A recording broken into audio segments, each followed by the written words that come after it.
Mi nombre es Pablo Castellarini y acá junto a Iván Lanuse Noguera le damos la bienvenida a una nueva sesión de este ciclo de conferencias técnicas virtuales denominado Transición Energética, Perspectivas de las Geociencias. Este ciclo de conferencias es una iniciativa de la Comisión de Exploración y Desarrollo perteneciente al IAPG. Bajo el lema Aprendiendo sobre la transición energética y nuestro papel para acelerar el camino hacia el net zero, nuestros webinars buscan abrir un espacio de conocimiento e intercambio de ideas. Estos eventos tienen como destinatarios a una audiencia principalmente técnica y geocientífica, tanto de la industria del petróleo y del gas como del ámbito académico. Nuestro propósito con esta serie de charlas es establecer un canal que fomente la difusión del saber y el intercambio de conceptos e ideas. Queremos contribuir a convertir a los geocientíficos y otros profesionales del sector en actores de la transición energética con la mira puesta en alcanzar el objetivo del net zero. Estos webinars aspiran a lograr diversos objetivos. Educar acerca del significado y los conceptos fundamentales de la transición energética, las energías de transición y las nuevas fuentes de energía.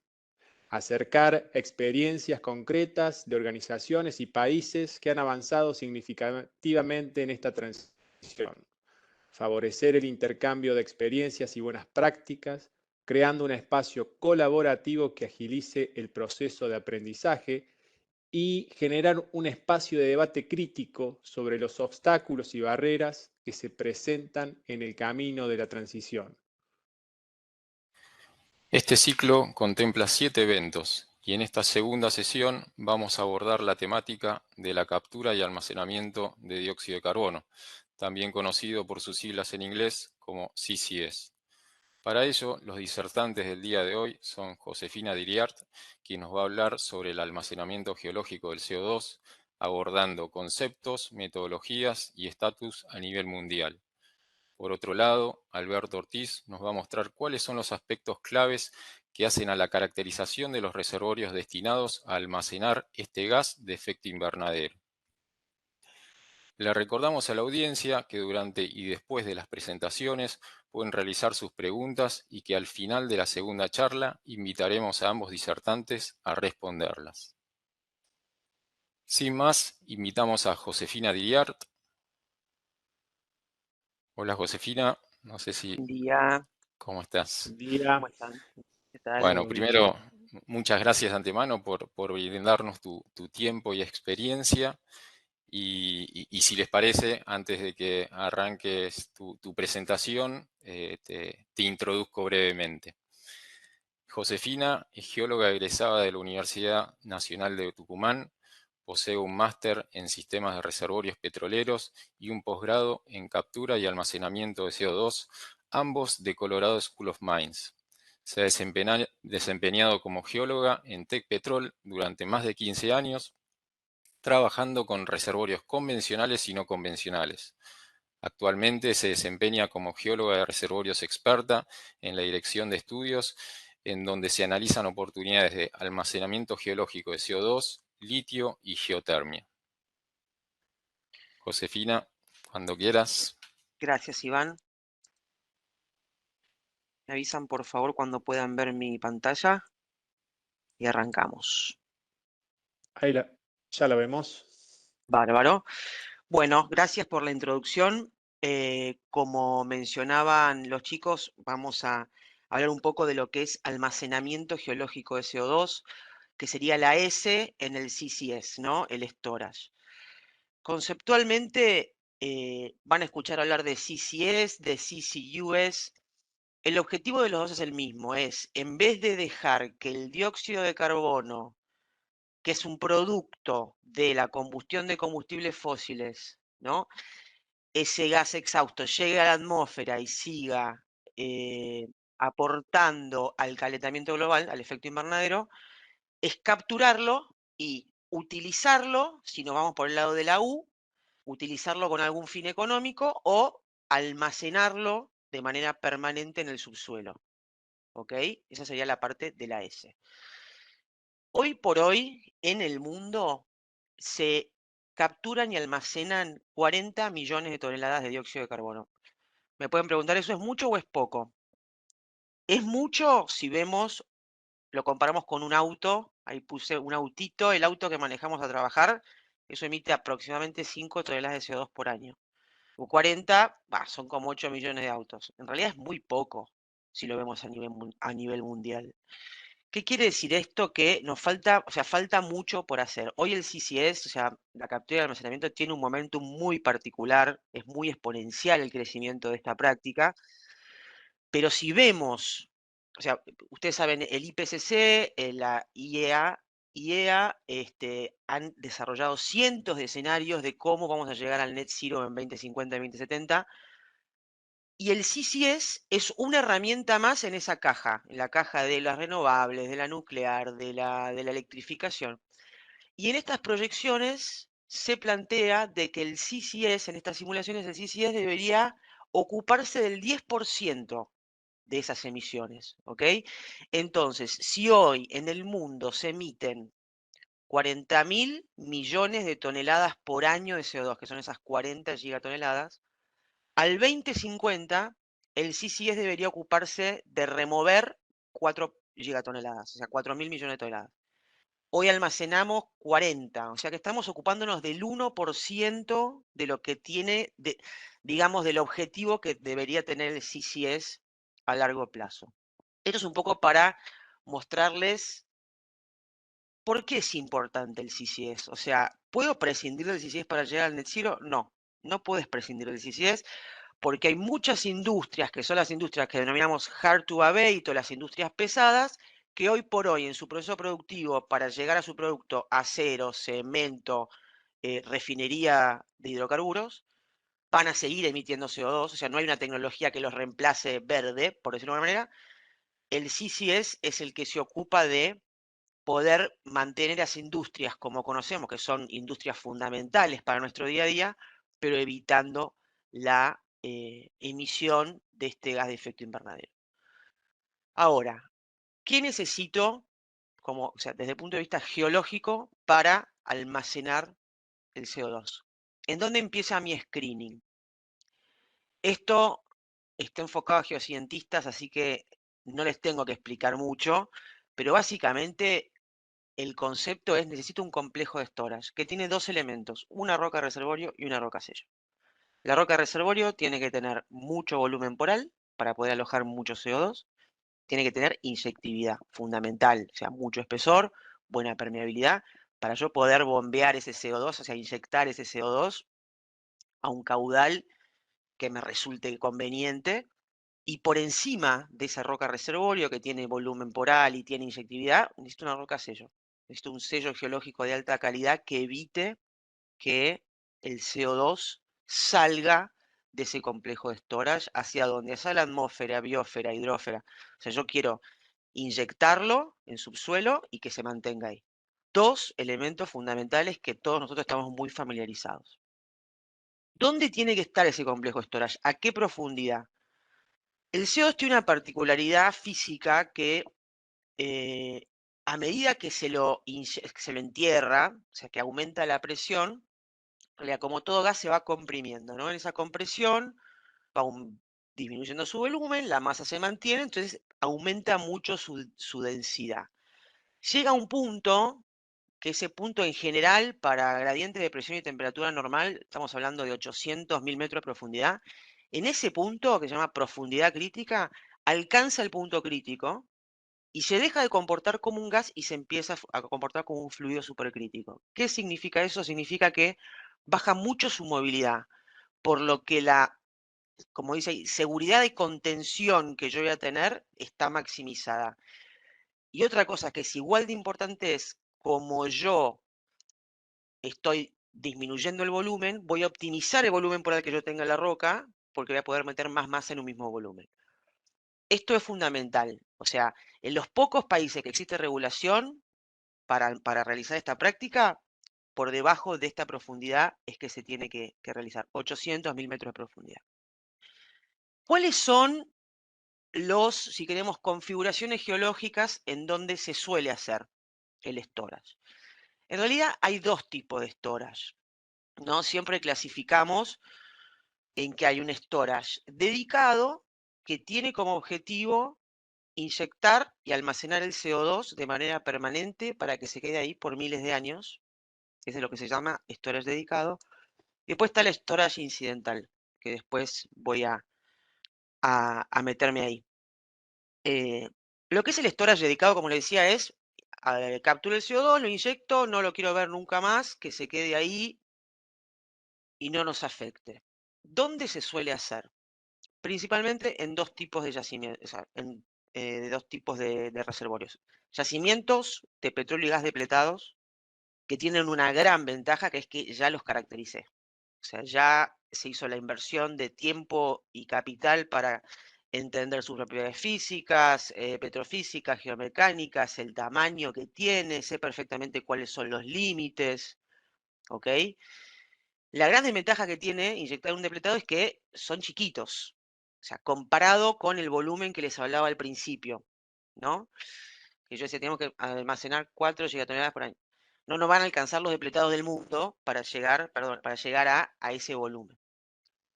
Entonces ahí entra el acuífero salino. El acuífero salino es, si acá debe haber mucho geólogo petrolero, por debajo del petróleo y del gas está el agua, ¿no? Es este grafiquito, este esquemita que ven acá.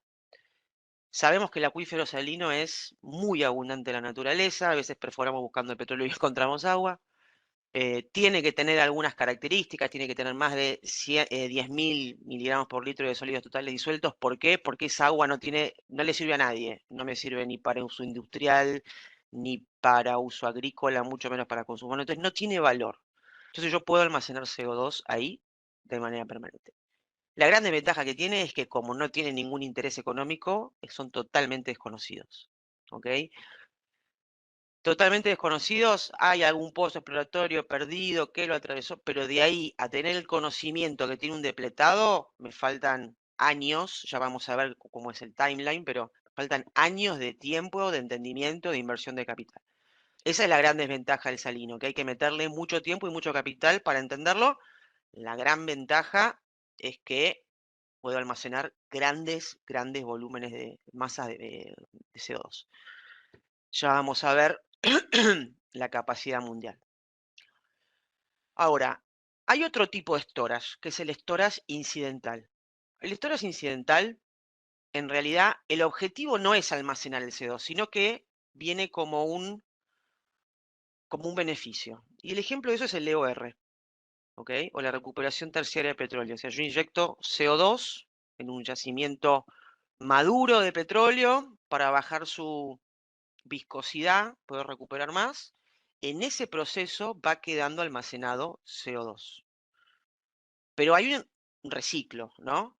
Y, como les decía, es incidental. Hay una discusión filosófica si el EOR se puede considerar como sí es puro porque está fomentando la industria del hidrocarburo, ¿no?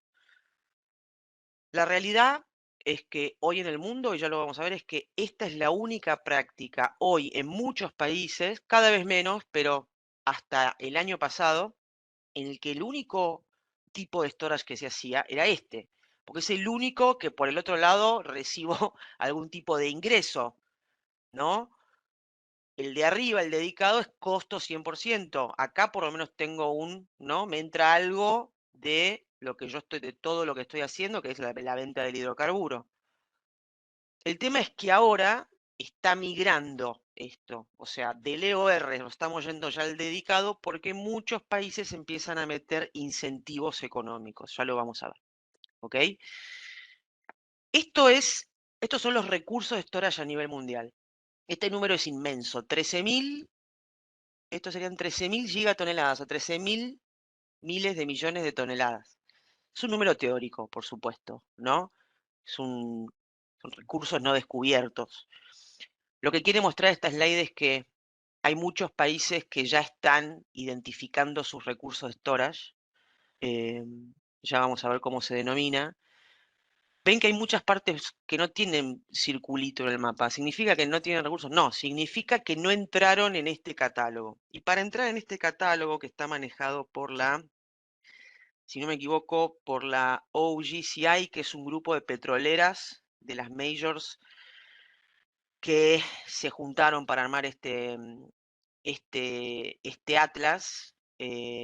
Después les puedo pasar el link. Y la condición que están poniendo para entrar en esto es seguir la norma de SRMS, que es igual a la de PRMS.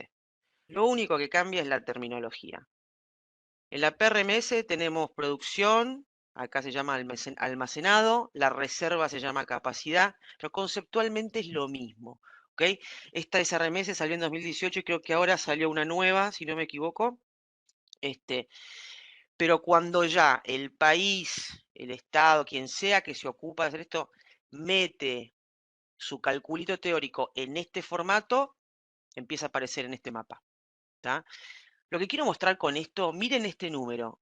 Teóricamente la capacidad que hay para almacenar el CO2 que necesitamos almacenar es infinita. O sea, este no es el cuello de botella del CCS.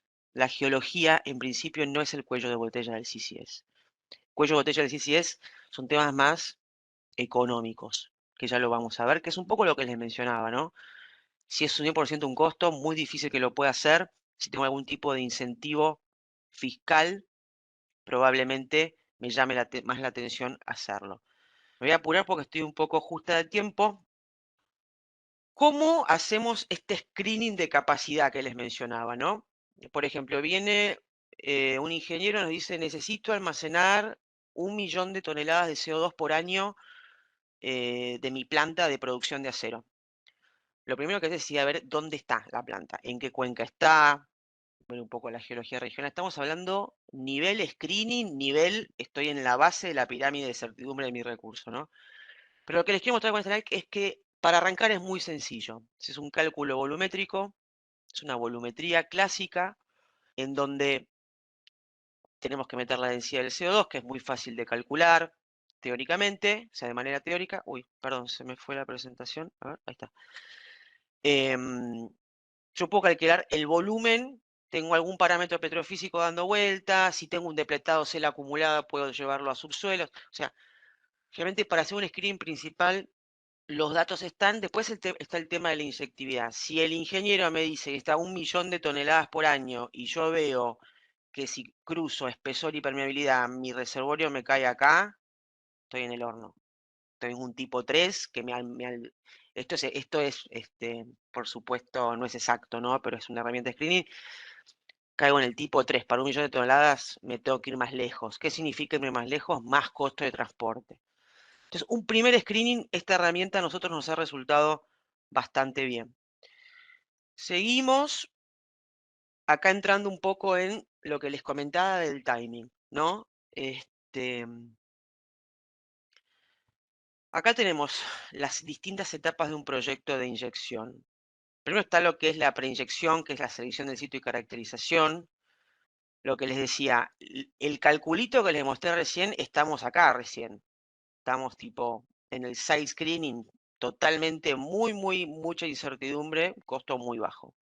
A medida que voy invirtiendo tiempo y capital, va aumentando la certidumbre de mi proyecto, va aumentando el costo. Y lo que se está viendo hoy, que si arranco un salino, que es decir, arranco desde acá, de la izquierda del eje, mínimo 2, 3 años, mínimo, para tener una cantidad. Esto es con toda la furia, ¿eh? Se está hablando de 5 años en general. Si parto un depletado, fíjense que voy a partir de un lugar más cerca, que es lo que les decía, más caracterización, menos tiempo en lo que es preinyección. Después hay todo un tema de permisología en Estados Unidos, que es el ejemplo más práctico que tenemos. Esta permisología que acá figura de entre 3 a 5 a 4 años, en Estados Unidos los primeros permisos demoraron 7 años, pero bueno, todo se va ajustando. Después tenés un periodo de inyección y de cierre. En todo ese trayecto desde que empiezo a inyectar la primera molécula de CO2 hasta que cierro, está el monitoreo, que es fundamental. O sea, es fundamental, y para lo que son los países que tienen regulación, si no haces monitoreo, te cierran el proyecto. O sea, vos tenés que monitorear dónde va el CO2. Se está quedando donde yo quiero que se quede, no se está yendo fuera de mi complejo de storage, estoy afectando otros reservorios de agua, etc. No voy a entrar en mucho detalle. Después Alberto va a hablar bien de las herramientas para caracterizar, que son básicamente las que se usan para monitorear, pero lo que quiero mencionar es, se monitorea la atmósfera, se monitorea el reservorio donde estoy inyectando, el reservorio que está arriba, cuándo, antes, durante y después.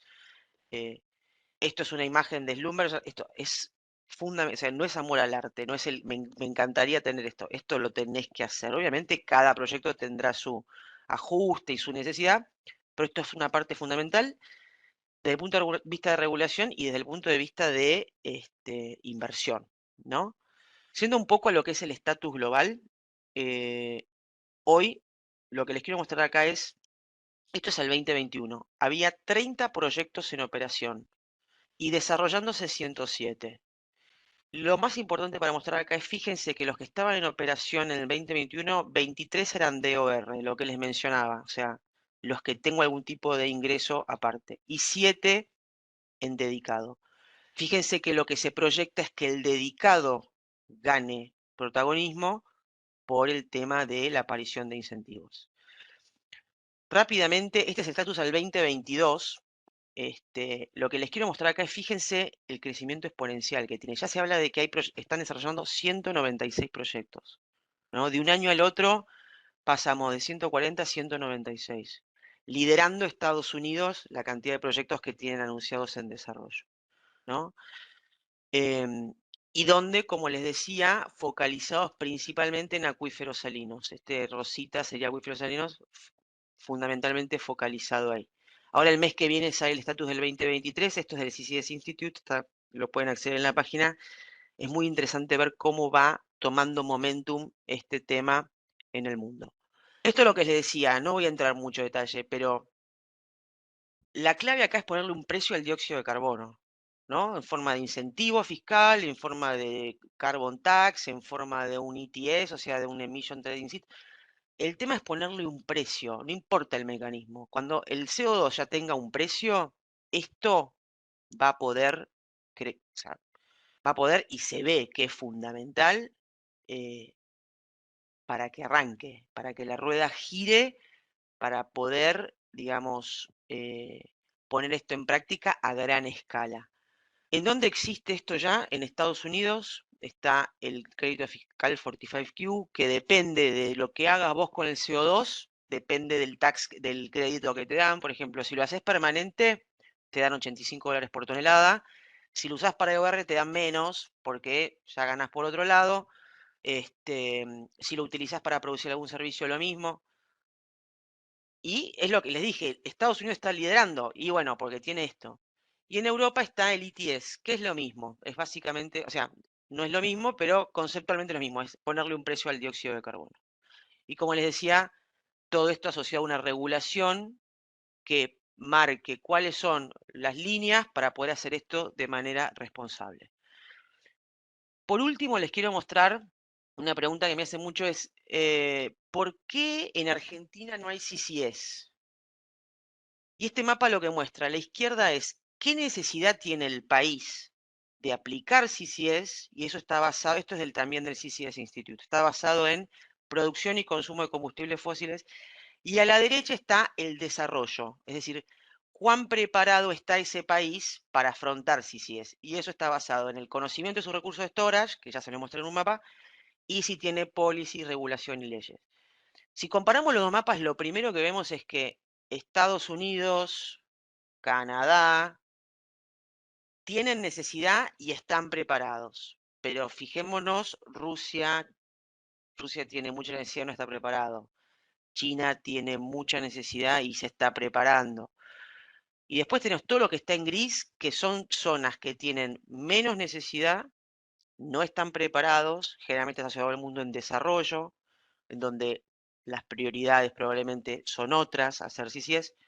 ¿Significa que no tenemos herramientas, de que no tenemos?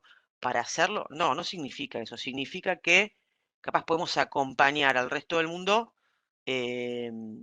aprender, y mientras hacen R&D en otros países, nosotros aprender, pero tampoco tenemos la necesidad que tienen otros países de realizarlo.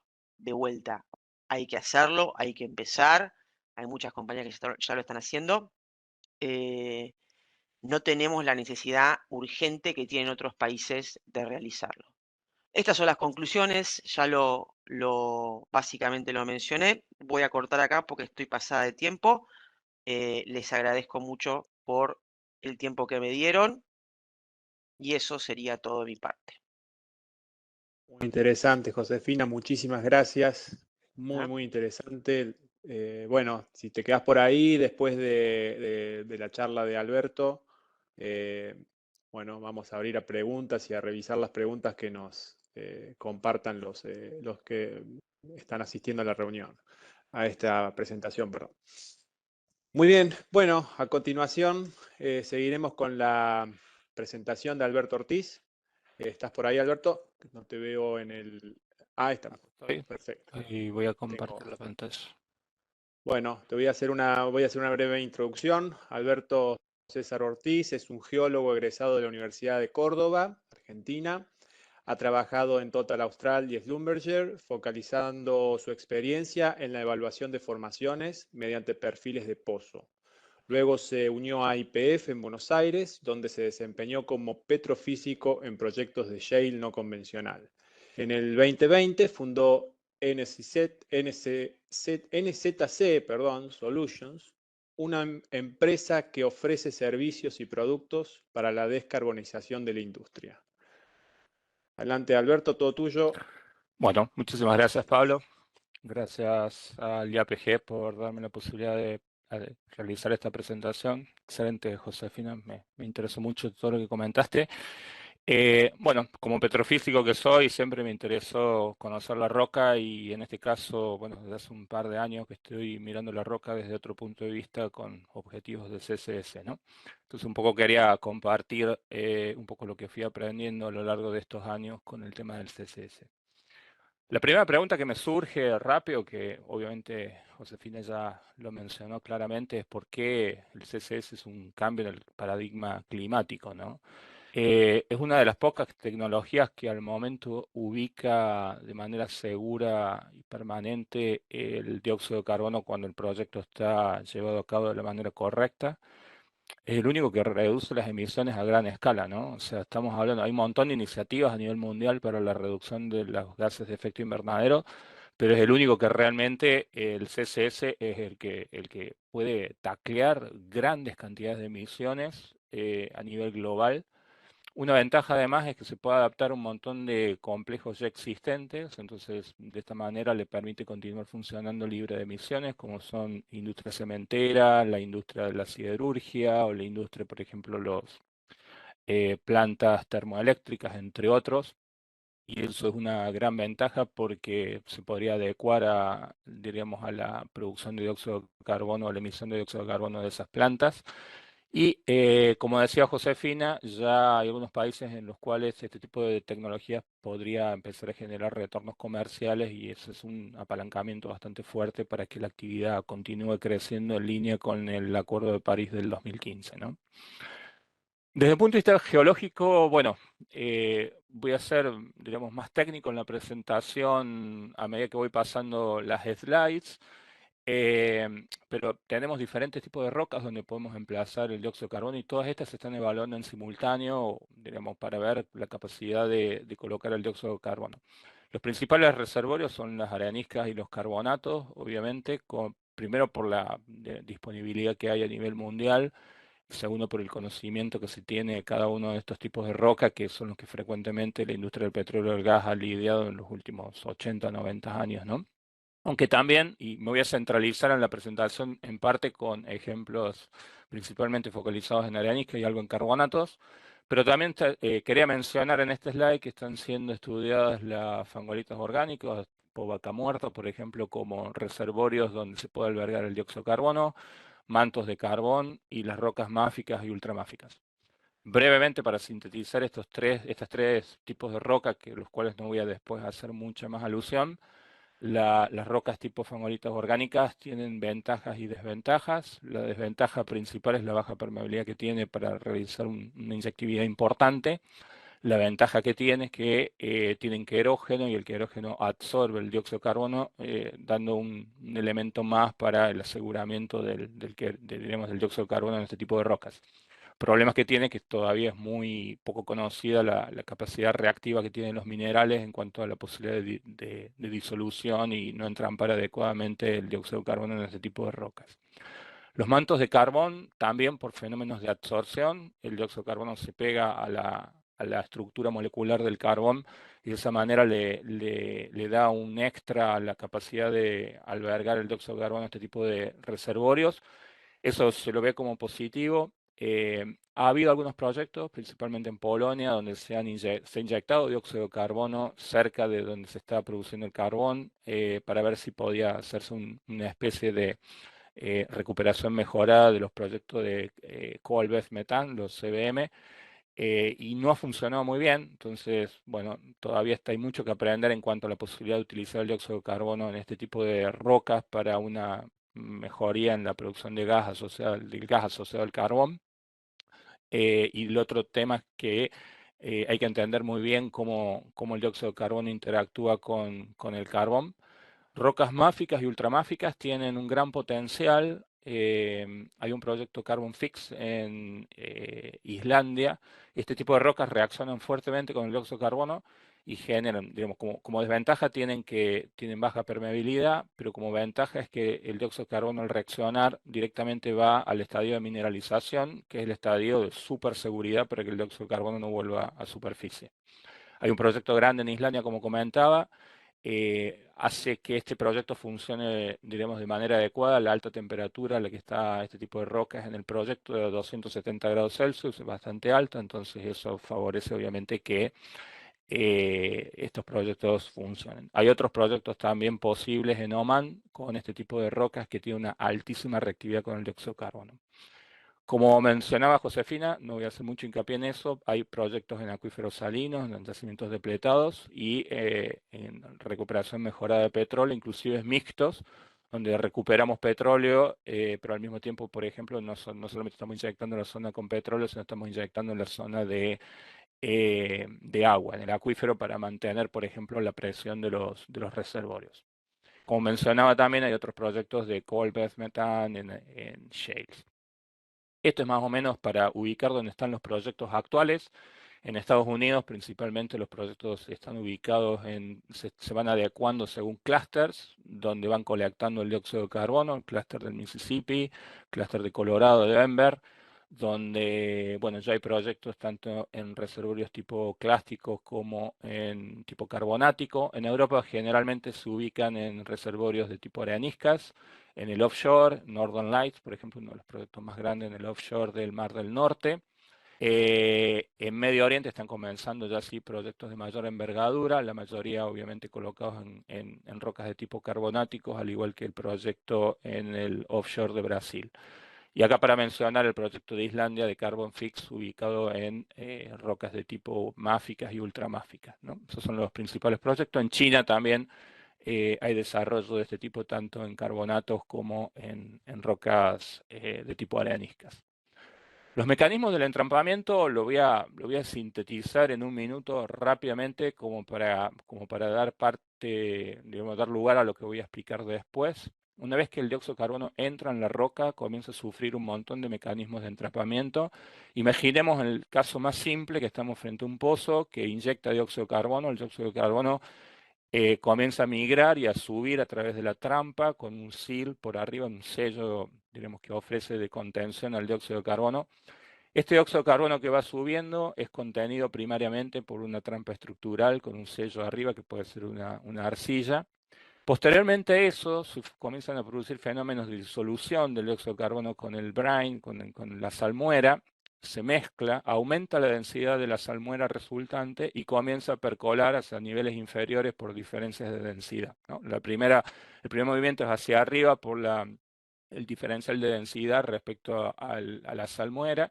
El segundo es un efecto hacia abajo, justamente por el aumento de la densidad de la mezcla del dióxido de carbono con el brine, que hace que este entrampamiento pase de una manera, diremos, a una seguridad mayor. Y finalmente, a través del tiempo, la roca comienza a reaccionar con los minerales y se producen minerales nuevos que producen un entrampamiento, digamos, permanente y de máxima seguridad.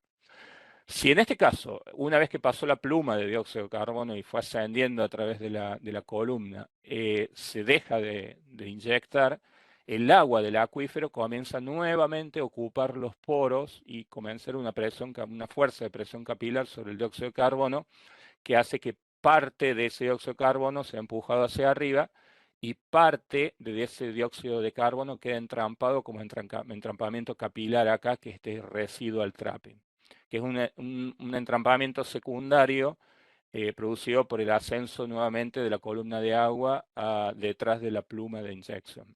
Si lo que vemos acá, vemos lo que ocurre en un fenómeno de los más simples, inmediatamente la respuesta, la primera pregunta que tenemos es si hay lugar para los petrofísicos o para los geólogos para, diríamos, para trabajar en el entendimiento de esto, que en principio parecía algo muy simple, y definitivamente a través de todos estos procesos que estoy mostrando, bien más complejo, inclusive en algunos casos mucho más complejo que entender los mecanismos sobre el cual el petróleo se mueve, ¿no?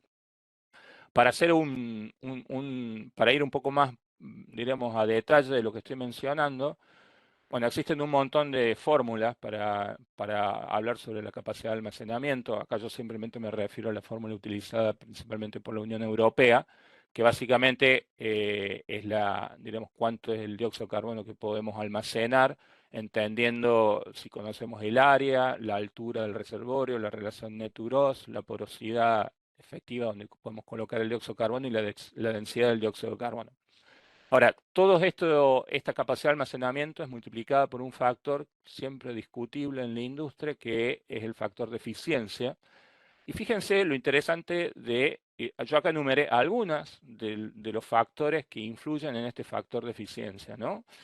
El primero de todos es el volumen de roca que estamos contactando con la pluma. Para eso necesitamos geólogos que estén estudiando justamente la heterogeneidad del reservorio y cómo se distribuye el reservorio dentro en el espacio tridimensional, y que tiene que ver con la eficiencia del barrido. El segundo es cómo actúan las permeabilidades relativas y cómo el movimiento del dióxido de carbono versus el agua. Ya vamos a ver un ejemplo respecto de eso.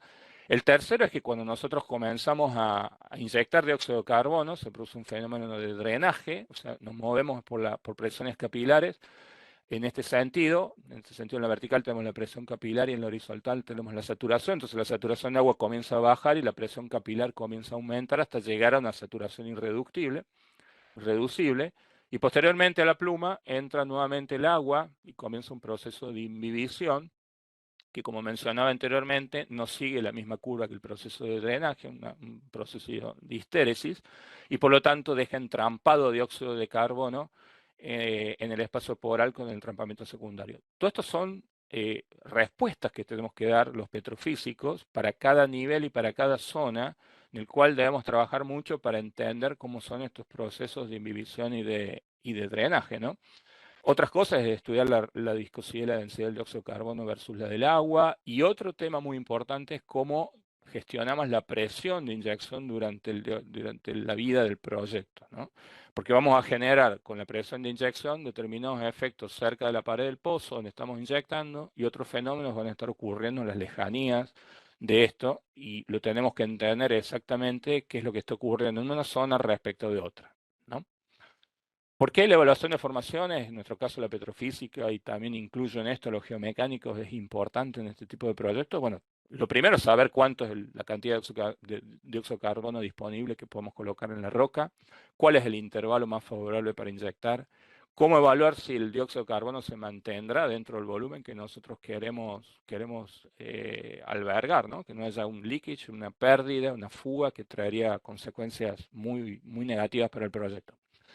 Yo acá enumeré un montón de cosas que son necesarias para responder estas tres preguntas. Todas estas, los petrofísicos las conocemos y en realidad es nuestro métier trabajar sobre todo este tipo de conocimiento del reservorio.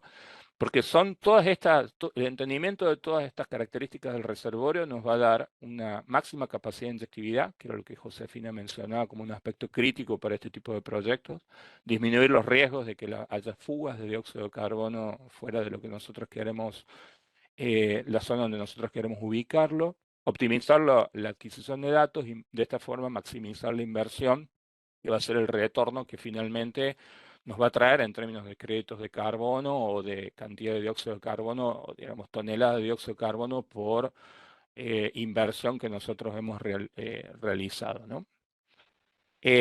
Otro de los aspectos claves que quería mencionar es algo nuevo, en parte para los petrofísicos, y es el hecho de que comenzamos a analizar cosas que antes no estábamos acostumbrados a analizar o no la mirábamos con tanto detalle. Una es la interacción de la roca con los fluidos. Existe interacción del dióxido de carbono con la roca principalmente a través de la interacción primera del dióxido de carbono con el agua y posteriormente con la roca, ¿no? Hay efectos que estas interacciones generan que son a largo plazo. Acá tenemos, por ejemplo, diferentes minerales y la capacidad de interacción con el dióxido de carbono y la roca y la tasa de esta interacción siendo mayor hacia la derecha y menor hacia la izquierda. Obviamente los carbonatos son los que se encuentran con mayor grado de interacción con la roca, con el dióxido de carbono y el agua. Le siguen un poco algunos minerales específicos como son los próximos al olivino, como la fosterita, y después un poco las arcillas un poco más alejadas. Pero fíjense cómo diferentes minerales, porque acá está en una escala logarítmica, entonces básicamente diferentes minerales reaccionan de diferente forma a la roca, cambiando las características de permeabilidad o de permeabilidades relativas de cada uno de los lugares donde estas interacciones van ocurriendo. Y esto lo tenemos que entender de antemano para saber exactamente dónde vamos a inyectar el dióxido de carbono.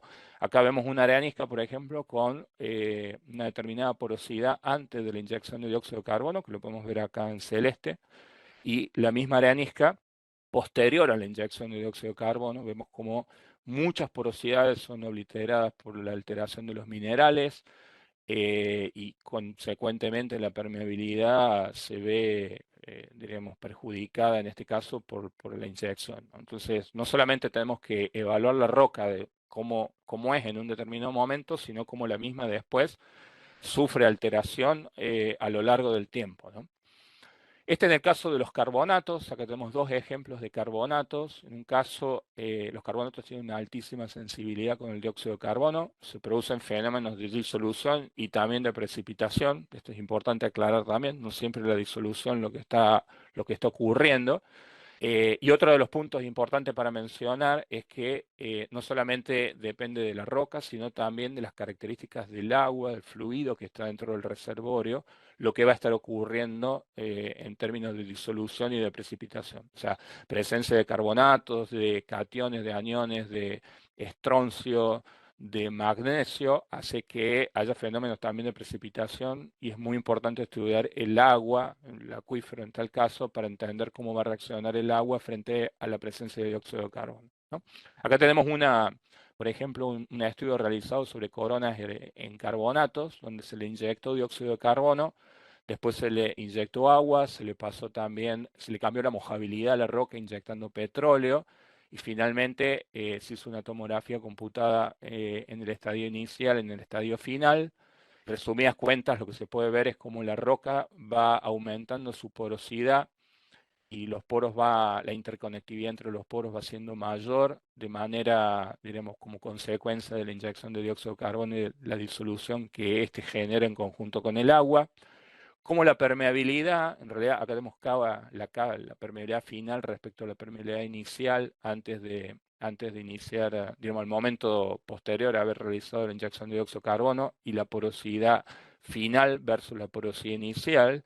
Y lo que vemos es cómo ambas van incrementándose primero, y segundo, cómo diferentes rocas se comportan de diferentes formas. Entonces tenemos que analizar los tipos de roca, como lo hemos analizado en la industria del petróleo, y cómo se va a comportar cada roca en función de los procesos de disolución y precipitación que van a ir ocurriendo a medida que nosotros vamos inyectando el dióxido de carbono. Otro de los puntos importantes, y que es algo, diremos, poco conocido y que es sumamente importante de conocer, son las variaciones en términos de porosidad en función de estos fenómenos de precipitación y de disolución que se van manifestando, ¿no? Acá hay una simulación en términos de qué es lo que está ocurriendo en términos de porosidad y cuáles son los minerales que están precipitando y cuáles son los minerales que se están diluyendo. Para periodos de año de 1, 10, 100 y 1000. Hay interacciones que ocurren en edades tempranas y hay interacciones que ocurren en edades más tardías. En este caso, la simulación mostró una disminución de la porosidad por efecto de estas reacciones, y esta disminución de la porosidad no es solamente una disminución en la capacidad de colocar dióxido de carbono, sino también en cambios en, por ejemplo, las permeabilidades o la permeabilidad o las permeabilidades relativas de la roca, ¿no? Entonces eso es algo importantísimo a tener en cuenta en la simulación dinámica del reservorio que vamos a hacer, sobre el cual vamos a trabajar. Y en el caso de proyectos de IOR, hay algunos factores también más a tener en cuenta, que es que cuando el dióxido de carbono ingresa dentro de la roca que alberga petróleo para una recuperación mejorada con objetivo de setear dióxido de carbono, el dióxido de carbono va subiendo la presión del reservorio hasta que hay una presión mínima de miscibilidad en el cual el petróleo comienza a tomar dióxido de carbono dentro de su estructura molecular y cambia las características de viscosidad, baja básicamente la viscosidad, y al bajar la viscosidad básicamente se produce un cambio en las permeabilidades relativas, cambio en la saturación irreductible de petróleo, y por lo tanto antiguamente nosotros estábamos acostumbrados a representar las permeabilidades relativas como algo estático en función del tiempo, y ahora tenemos que representarlo en función del fluido que está cambiando, en función del tiempo, como el dióxido de carbono se va mezclando con el petróleo y de esta manera las permeabilidades relativas van cambiando, y en qué lugares del reservorio está ocurriendo esto, porque probablemente esté ocurriendo en las proximidades de la inyección fenómenos de mayor miscibilidad del hidrocarburo, y en los lugares más alejados de la zona donde estamos inyectando, probablemente todavía el dióxido de carbono no haya sufrido miscibilidad con el hidrocarburo. Por lo tanto, estas curvas de permeabilidad relativa van a tener que ser aplicadas en diferentes formas en los diferentes lugares donde estamos analizando el yacimiento, ¿no? Para citar un ejemplo en particular, que creo que es un ejemplo emblemático a nivel mundial, el proyecto KETSIN de la Unión Europea, arrancó allá en el año 2004, se perforaron 3 pozos, está ubicado en el oeste de Berlín, a unos 25 kilómetros al oeste de Berlín, en un anticlinal, en la formación Stuart. Ahí se inyectaron 67 kilotones de dióxido de carbono a una profundidad aproximadamente de 650 metros.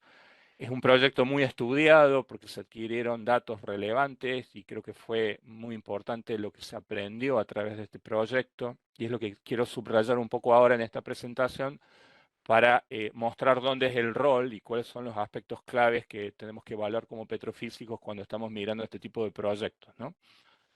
Básicamente la formación Stuart es una formación muy heterogénea de origen fluvial, está compuesta por areniscas, limolitas y arcillitas, ¿no?, que son intercaladas con variable contenido de anhidrita.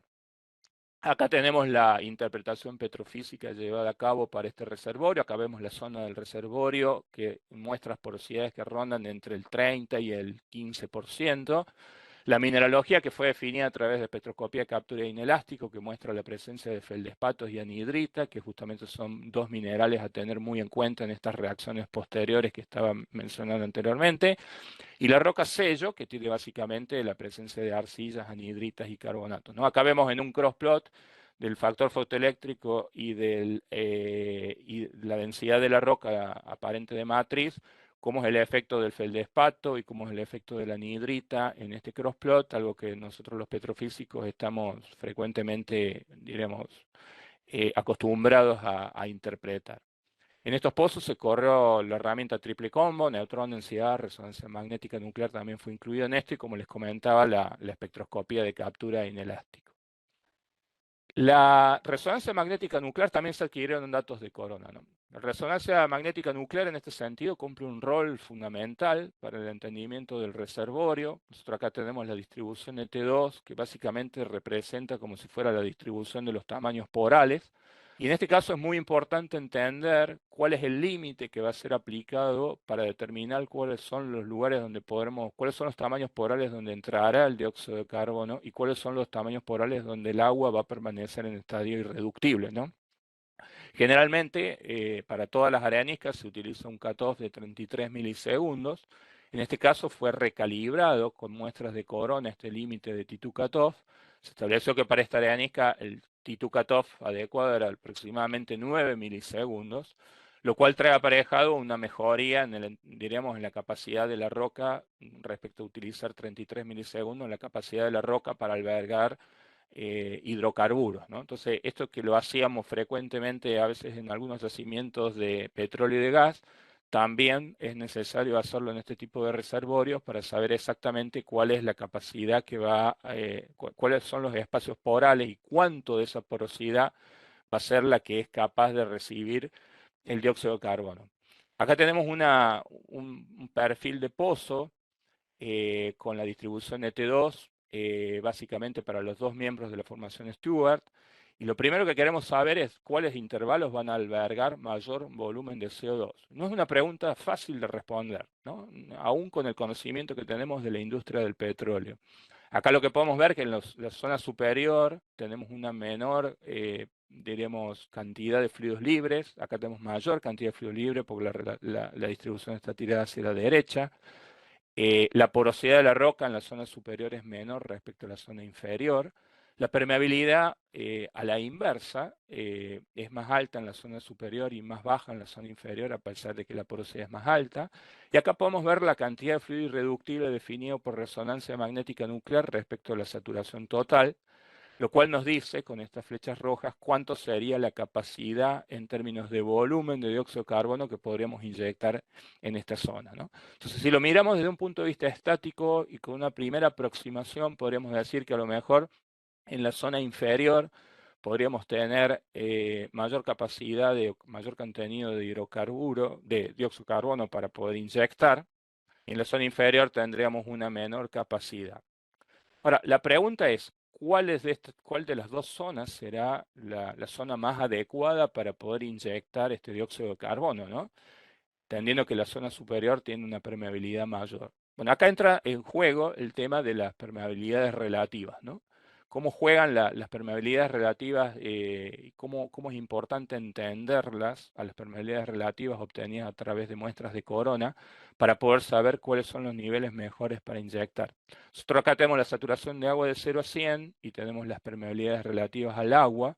Y a medida que vamos inyectando el dióxido de carbono, vamos disminuyendo, ¿no? Moviéndonos en este sentido, disminuyendo la saturación de agua y aumentando la saturación de dióxido de carbono. Llegado a este punto de 45% de saturación de agua, nosotros lo que se observa en este estudio es que todavía tenemos una gran capacidad de movilidad del agua en la zona inferior, a pesar de tener menos permeabilidad. Todavía tenemos gran capacidad de mover el agua para esta saturación básicamente de agua o de dióxido de carbono, mientras que la zona superior, ¿no? Esta zona que aparentemente tiene más permeabilidad, ya tendría una dificultad importante para poder desplazar el agua y ser reemplazada esa agua por dióxido de carbono.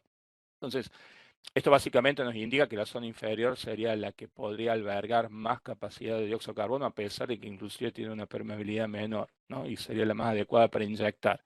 Pero a lo que quiero resaltar con esto es que importante es entender el tema de las permeabilidades relativas, la porosidad total, cómo se distribuyen los fluidos en términos de agua irreductible y de fluidos libres, y cómo estas permeabilidades relativas tienen que ver con la mojabilidad de la roca y un montón de aspectos que son súper importantes en la evaluación de formaciones por parte de los petrofísicos, ¿no? Uno de los aspectos más para ir cerrando es el tema de la evaluación del sello. En este caso, en la formación Stewart se corrió la resonancia magnética nuclear también en el sello. La resonancia nos muestra cuando está la señal presente en los T2 más cortos del lado izquierdo de esta distribución, nos da la idea de que esta porosidad es una porosidad extremadamente pequeña, una microporosidad en estadio capilar o de agua ligada a las arcillas, lo cual nos da seguridad de que, al menos por resonantes, esta agua tiene prácticamente nula capacidad de mover cualquier tipo de fluido dentro del reservorio. Y acá tenemos también las mediciones de resonancia magnética nuclear llevadas a cabo en los testigos Corona, ¿no? A pesar de que estamos hablando de porosidades del 15 o del 20%, o sea, es una roca porosa, pero que tiene muy poca capacidad de mover fluidos a través de su espacio esporal, porque justamente estos poros son extremadamente pequeños. No obstante, también se hicieron estudios de resonancia magnética nuclear con deuterio dentro de la roca. Básicamente se colocó testigos de rocas embebidos con brine dentro de una celda y se le colocó deuterio en el exterior.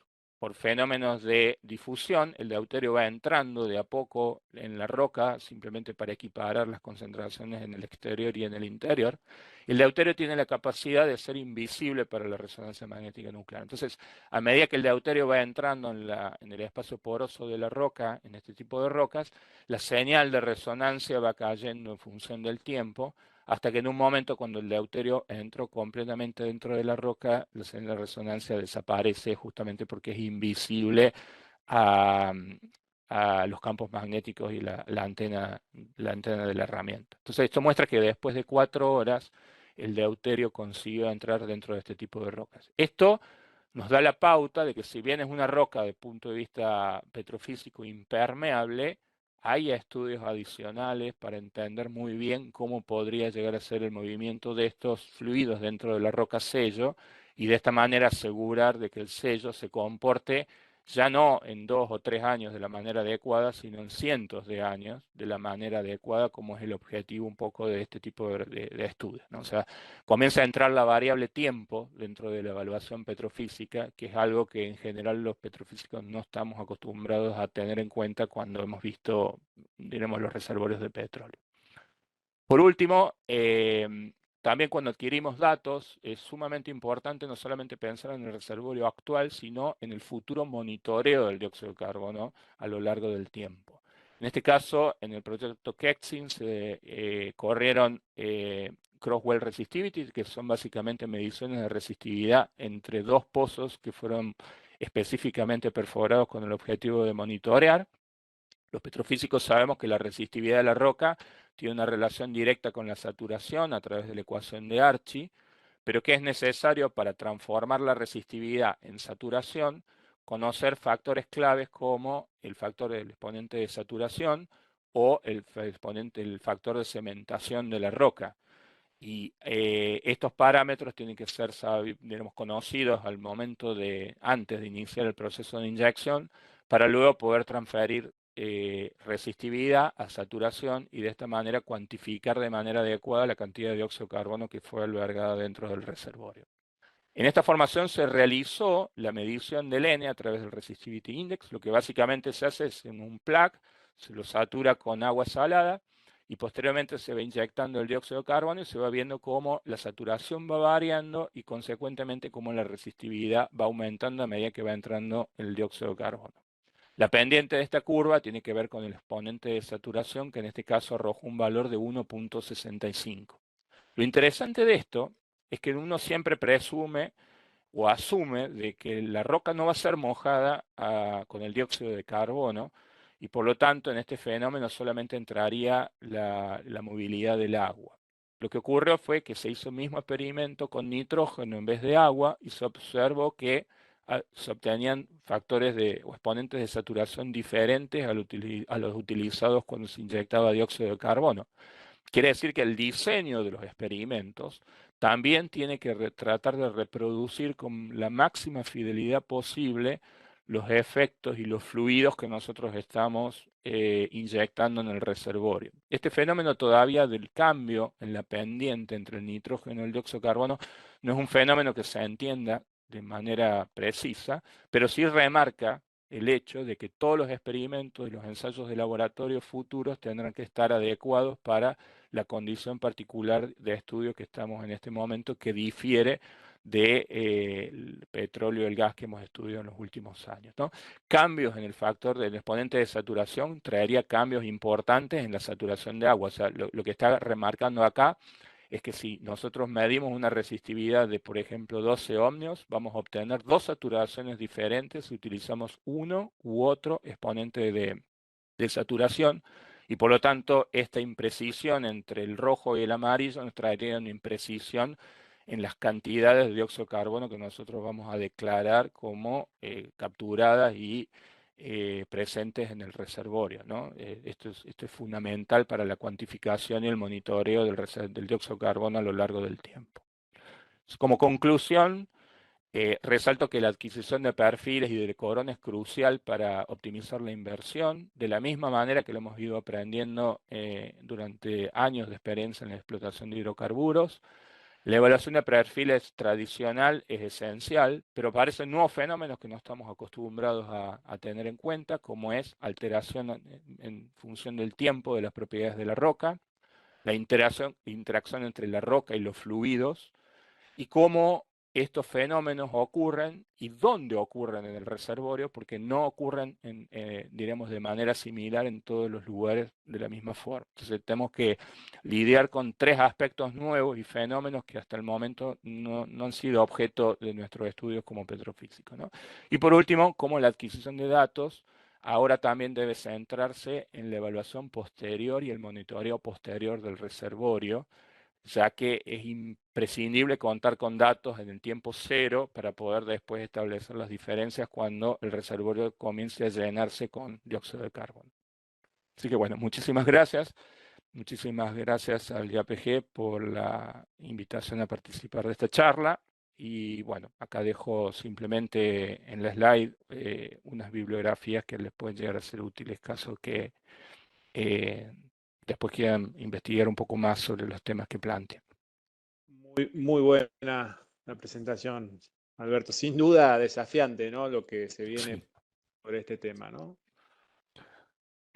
Tal cual, Bueno, tal cual. Se vienen tiempos diferentes y en primer momento uno cree que como petrofísico, cuando tenemos que evaluar acuíferos salinos, un poco como que asusta por el sentido que parece como algo fácil en primera instancia, pero a medida que fui adentrándome en el conocimiento, realmente muestra de que se vienen tiempos desafiantes para los especialistas del subsuelo en términos de entender qué es lo que ocurre en el subsuelo, ¿no? bueno, muchas preguntas, ¿no? Iván, vimos Sí, ahí el panel, así se que vienen juntando muchísimas preguntas, así que si les parece, damos comienzo al panel de preguntas y respuestas. Y como dice Pablo, hay unas cuantas. Para romper el hielo, vamos intercalando. Josefina, si te parece, arrancamos con una pregunta hacia vos. ¿Qué país latinoamericano se encuentra más cerca de poder implementar CCS y por qué? Bueno, ahí el que está picando en punta más avanzado es Brasil. Brasil ya tiene un proyecto de CCS funcionando, tiene un proyecto de OR en el offshore, en el pre-salt, ese petróleo produce con CO2, lo reinyectan, y ahora el gran avance que tienen es que acaban de aprobar hace 2 o 3 semanas un proyecto de ley que regule esta actividad para empezar a darle el marco que comentábamos, ¿no? Cómo tenemos que hacerlo, cómo lo monitoreamos, en el mejor de los casos algún tipo de incentivo fiscal, etc. O sea, yo diría que Brasil hoy está el que está más adelantado para poder implementar un CCS a nivel tipo Europa o Estados Unidos. ok. Excelente. Bueno, acá tengo una para Alberto. A ver si hacemos dos en una. Dice, ¿qué tipo de estudios de laboratorio son necesarios para la caracterización de reservorios de CCS? Y aprovechamos ahí, metemos qué perfiles recomendarías para la evaluación de un acuífero, por ejemplo, del acuífero salino. ¿Cuáles serían, Bárbaro. cuáles serían los perfiles? Los estudios de laboratorio hoy en día son prácticamente no solo los que se denominan los de rutina, los RCA, Routine Core Analysis, que tenemos que son tradicionales para la industria del petróleo, sino también los Special Core Analysis, los estudios especiales de laboratorio que incluyen principalmente permeabilidades relativas, presiones capilares, estudios de mojabilidad de la roca y obviamente lo tradicional que tiene que ver con la fluorescencia y difracción de rayos X para entender bien la mineralogía de la roca. Estudios de resonancia también que no están dentro de los estudios tradicionales, pero que, como lo mostró el proyecto Ketzing, creo que son sumamente importantes. En términos de perfiles, básicamente haría falta un set de perfiles completo, porque, diremos, si uno piensa que solamente tiene que caracterizar la porosidad y la permeabilidad de un reservorio, un triple combo, hasta con una resonancia alcanzaría para poder hacerlo. Pero teniendo en cuenta si son rocas susceptibles o el grado de susceptibilidad que las rocas pueden llegar a tener a fenómenos de disolución, se hace imprescindible herramientas como espectroscopía de captura, inclusive imágenes de pozo para ver la heterogeneidad vertical del reservorio y el grado diríamos, de anisotropía en las permeabilidades verticales y horizontales que tiene. Así que realmente creo que el set de perfiles sería un set de perfiles completo. Esto lo quiero realzar porque a veces cuando uno piensa que tiene que evaluar un acuífero salino parece algo relativamente simple.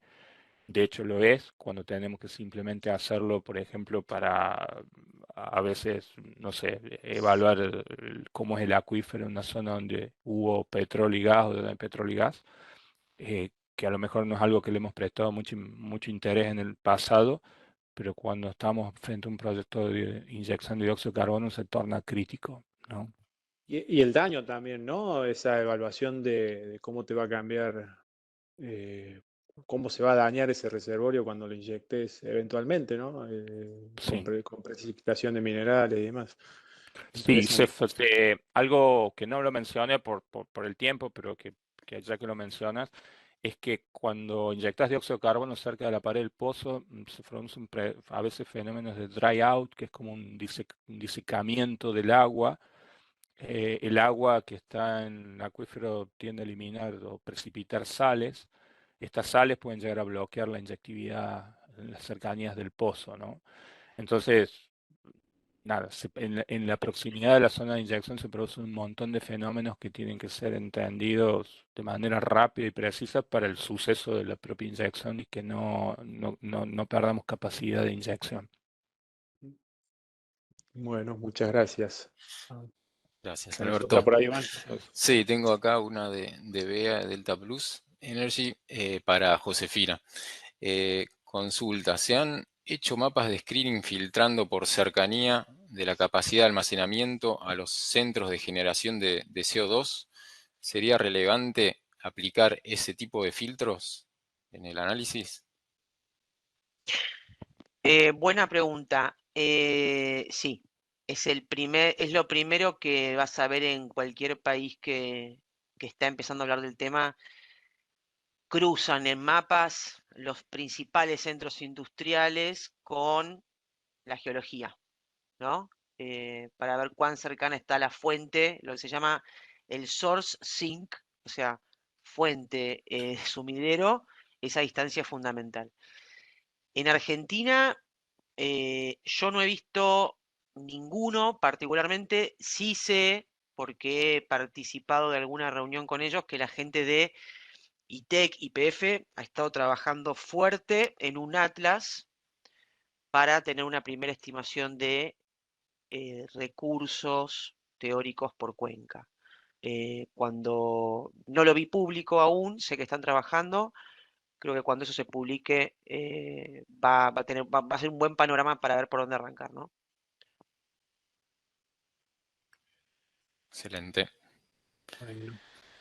Bueno, por acá tengo un par para Alberto. Dice rocas máficas y ultramáficas para disponer CO2. ¿Tienen requerimientos específicos de profundidad para asegurar que estén almacenados sin riesgo, para que el almacenamiento sea sin riesgo? Ahí ordeno un poco el... Es una muy buena pregunta. A ver, el tema de las rocas máficas y ultramáficas puede ser un tema sumamente interesante para ser estudiado. De hecho, está siendo estudiado a nivel mundial este tema. porque básicamente contienen minerales, olivinos, piroxenos, principalmente los olivinos, que tienen una capacidad de reacción inmediata con el dióxido de carbono.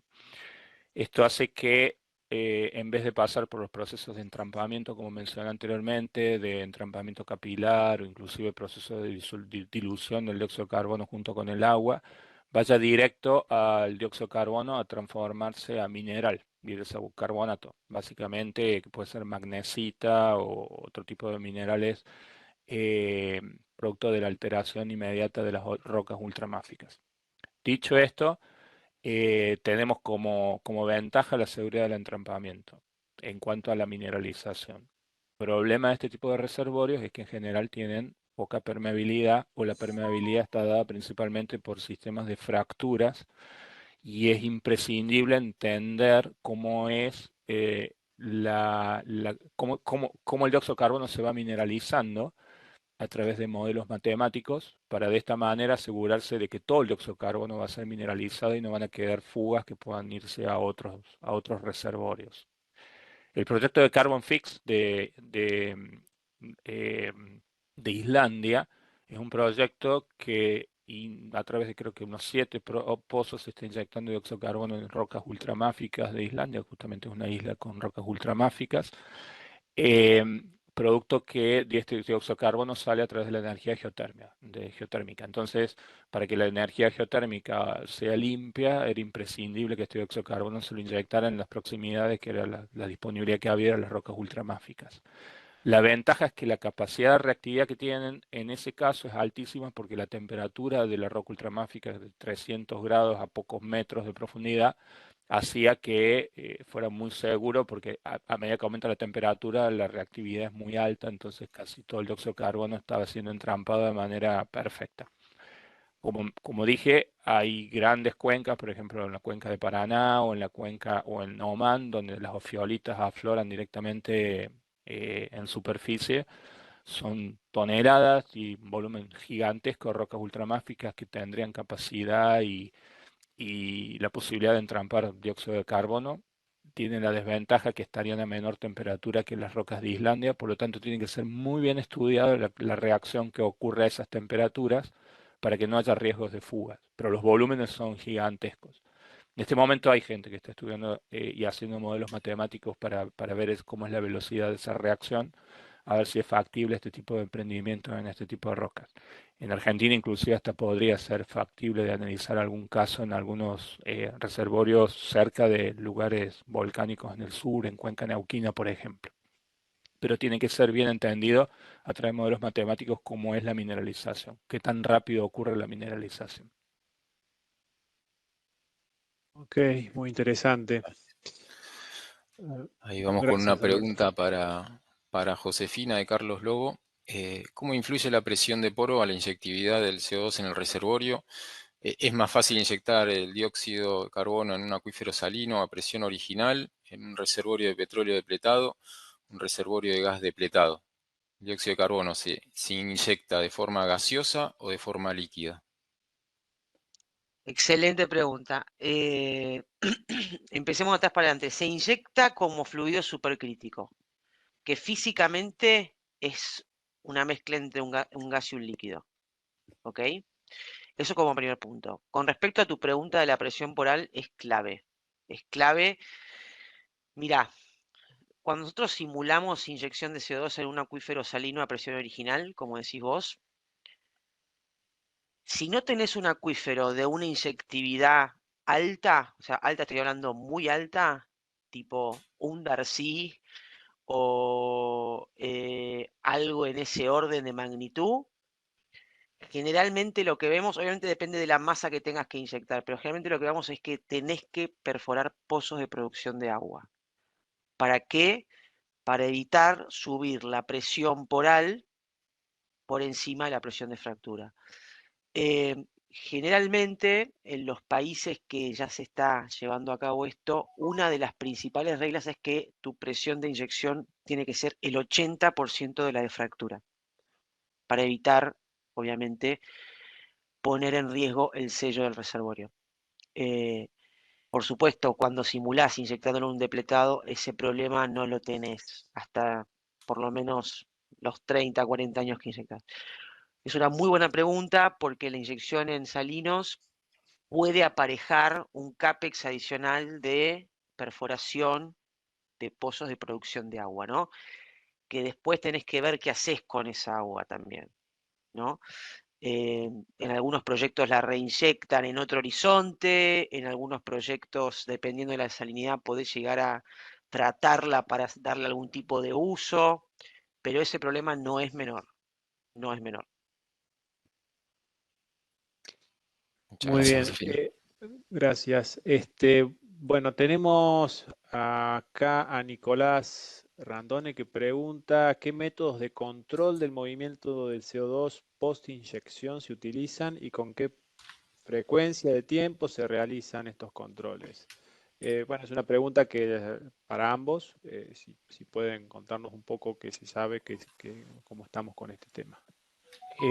A ver, hay varias tecnologías para monitorear el dióxido de carbono en el subsuelo. Una de las que mencionaba era la medición de cross-well resistivity entre pozos monitores. O sea, básicamente se colocan sensores y se mide, se hace pasar electricidad a través de la roca y ver los cambios de la resistividad y mapear los cambios de la resistividad que traen aparejado una interpretación de la cantidad de dióxido de carbono que entró y dónde. También se deben adquirir perfiles de tipo neutrones pulsantes en los pozos monitores, que nos va a dar una idea del nivel del dióxido de carbono, donde llegó en los pozos de monitoreo. Esto es alguna técnica tradicional que ha servido para el petróleo, pero que aplica perfectamente para este tipo de reservorios. Y lo tercero es una sísmica 4D, en realidad con sensores permanentes, digamos que permite hacer básicamente la misma tecnología que para la sísmica 4D, es ir viendo los cambios en la impedancia acústica a lo largo del tiempo que tienen que ver con los cambios y donde está introduciéndose el dióxido de carbono en la roca. De esto hay algunos ejemplos, hay unos papers interesantes que muestran, principalmente en Northern Lights, cómo se ve el crecimiento de la pluma a través de esta sísmica 4D. No sé, Josefina, si tenés en mente algún otro método que se utilice No, para el monitoreo. principalmente la 4D dio muy buenos resultados en el Mar del Norte. Hay muchos papers, como decías vos. Esas son las cosas fundamentales que se están utilizando. Sí. Sí. Con respecto a la frecuencia, depende de cada yacimiento y cada reservorio. Pero hay algo sí importante que me olvidé mencionar y que algo que el CCS Institute que mencionó Josefina, que es uno de los institutos más serios y que está más avanzado en este tema, y el tema de la sismicidad inducida de este tipo de proyectos, que bueno, hay que tenerlo en cuenta cuando se están planeando. Hace falta sensores y monitoreamiento de la inyección de dióxido de carbono previo al proyecto para establecer también backgrounds de sismicidad y de esa manera poder cotejarlo después cuando el proyecto da inicio y ver las variaciones que puede haber habido en cuanto a la sismicidad inducida. De hecho, muchos de los desarrollos del CCS Institute en Estados Unidos está justamente en algoritmos que, que busquen resolver el problema de las diferencias entre la sismicidad inducida y la sismicidad no inducida, como proyectos, por ejemplo, en California, ¿no? O sea, de un área sísmica por naturaleza, cómo tratar de separar ambos fenómenos y que tienen que ver también con el monitoreamiento de lo que está ocurriendo en el reservorio. Un punto Sí, ahí no menor. Ah, perdón, Pablo. Sí, no, adelante, adelante. Un punto ahí no menor también es que yo me olvidé de mencionar, es que hoy por hoy lo que dicen los papeles es que una vez que vos terminás de inyectar CO2, después tenés que monitorear el yacimiento, se van a reír, pero entre 50 a 100 años.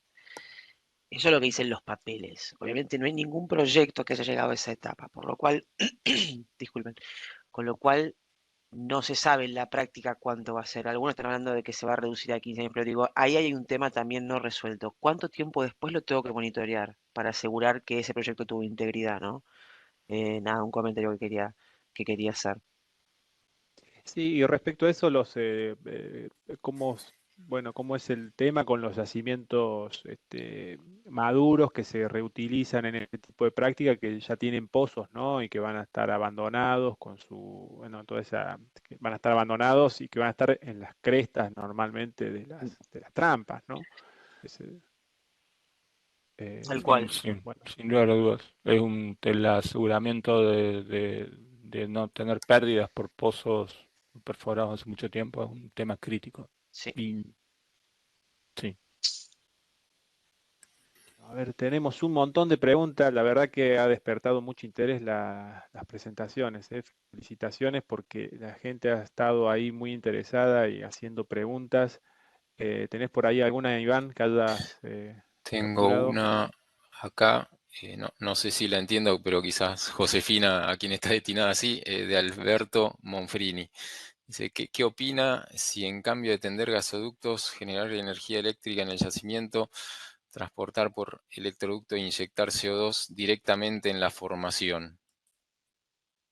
Se me escapan los términos, entonces no sé si... Eh, no comprendo la pregunta. Disculpen. Se- sería algo así como trasladar la generación cerca del yacimiento y a la vez inyectar cerca del yacimiento, hacer, Ah, entiendo O algo que es algo así la generar y el pregunta. CO2 que viene de generar, inyectarlo ahí localmente. Claro, algo así, sí. Bueno, sí, eso, a ver, ¿qué opino? Que estaría buenísimo. Si esa es la pregunta, que estaría buenísimo. Se está empezando a ver algo de eso en Neuquina, o sea, ideas, ¿no? Ideas en papeles, en PowerPoints.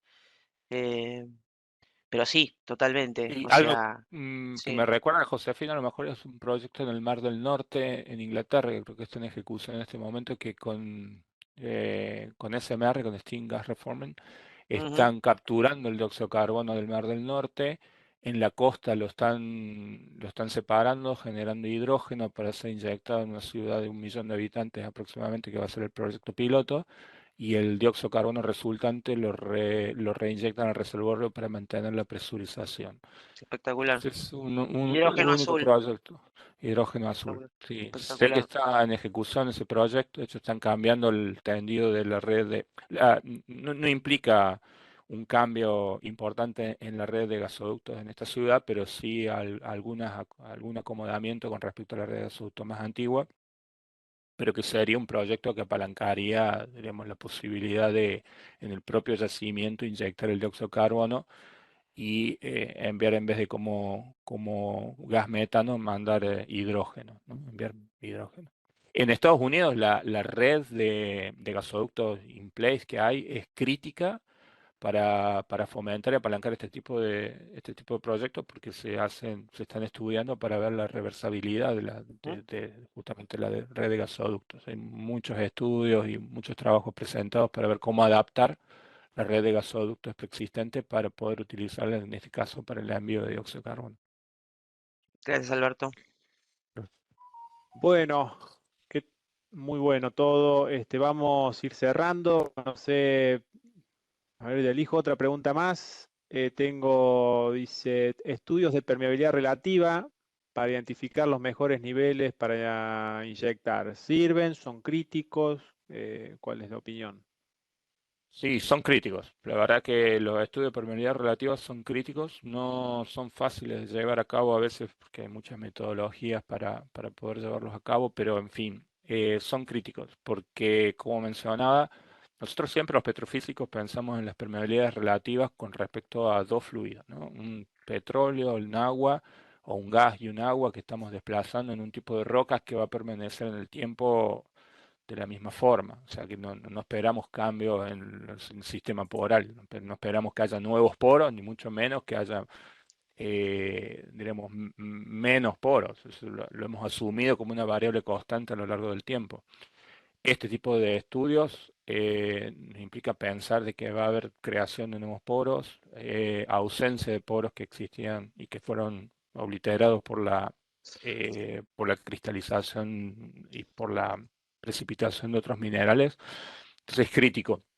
Si ya para un acuífero salino es crítico, para un proyecto de IOR es más crítico porque estamos ahí hablando de a lo mejor hasta 3 fluidos, o sea, gas, petróleo, gas, petróleo, agua y gas, metano, petróleo, agua y dióxido de carbono.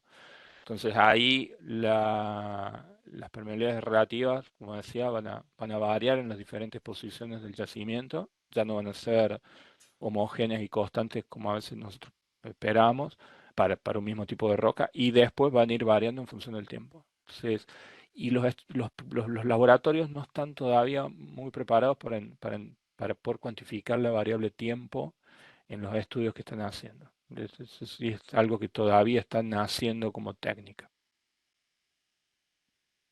Muy bien. Excelente. Bueno. Bueno, si les parece, vamos llegando al cierre de nuestra sesión de hoy. Queremos agradecer a nuestros oradores por brindarnos su tiempo y compartir sus experiencias y estas presentaciones. La verdad, por lo menos personalmente, los aportes han sido muy, muy valiosos para mí, creo que para todos en la audiencia, además de despertar nuestra curiosidad en este tema tan interesante y apasionante, ¿no? También deseo extender mi gratitud al IAPG y a compañeros de equipo, encabezada del equipo por Cristina Massaric, Pablo Castellarini, Manuel Fantín, Alberto, quien fue uno de los oradores, así como Josefina, Esteban Ventischi, Juan Pablo Lovecchio y quien les habla. Gracias a su dedicación y esfuerzo hemos logrado llevar a cabo este evento de manera exitosa y por supuesto quiero agradecer de manera especial a todos los participantes por unirse al evento y por la participación activa mediante las preguntas realizadas muy interesantes. Bueno, y Bueno. antes de despedirnos, les adelantamos que la próxima sesión de este ciclo de conferencias será para el 5 de octubre. En esa ocasión vamos a abordar la temática del hidrógeno como vector energético. Así que desde ya están todos invitados, los esperamos para el 5 de octubre para la nueva sesión. Y bueno, muchísimas gracias a todos y los estamos, bueno, esperemos que tengan buenas tardes y los esperamos en la próxima sesión. Gracias a los oradores también, gracias al IAPG por todo el soporte para estas presentaciones. Bueno, muchas gracias, Pablo, gracias, Iván, y un gusto, Josefina, fue un gusto haber Igualmente, compartido. igualmente, muchas gracias.